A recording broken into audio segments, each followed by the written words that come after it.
So I teach people where you got broken in childhood, where your ability to connect to other human beings got broken, why you didn't learn that you could share your needs with other people, why you think you don't deserve love, or why you think no one on earth is ever going to work in good faith with you, so you have to keep them out. I fix that, and I show people how to fix that in their dating, in their marriage, in their families, with their kids, and I show them how to fix that so that they can be fixed for life and then build the personal life they've always wanted. That is my passion. That's my profession. That is who I am. It's baked into me now.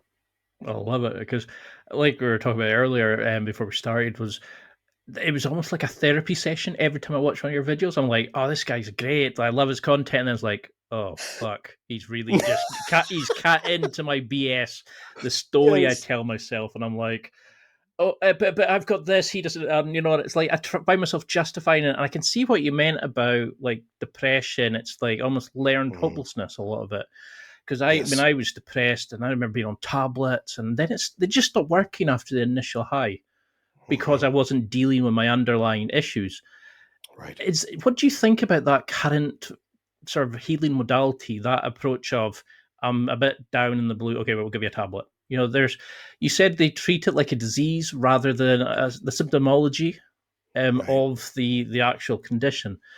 Why do Mhm. we do that? Is it easier just getting a tablet rather than the resources to give you like time to go in and deal with the bullshit, shall we say?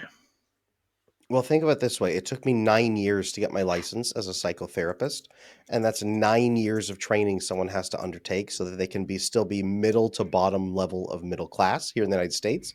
And there's not many people who want to take on that role, and the ones Hmm. who do, and the ones who are great at it, tend to go up the ladder and do other things.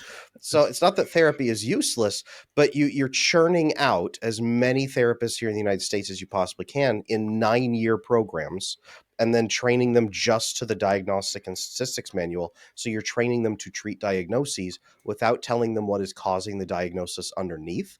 And then you've got medication providers and you've got all kinds of testers, and they are just churning them out as fast as they can because the system is just so bogged down with people suffering.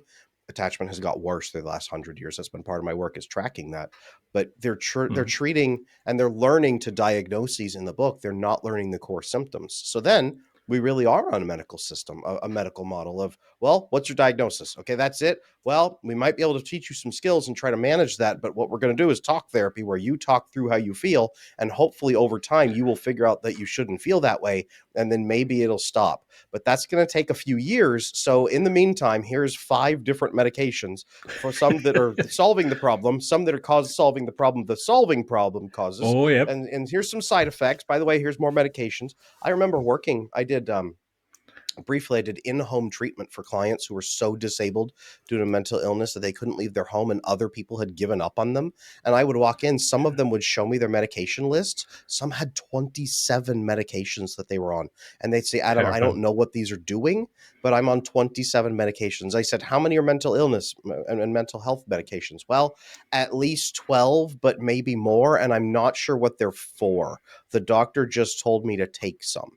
So 12 medications. Sometimes I'm on anxiety medication. How many? 3 just for anxiety. Well, is that helping? Well, no, I'm still so anxious I can't leave my home. Then why are you still taking 3 medications for anxiety? Well, I don't know. Okay. All right. Well, I'm here to help with that.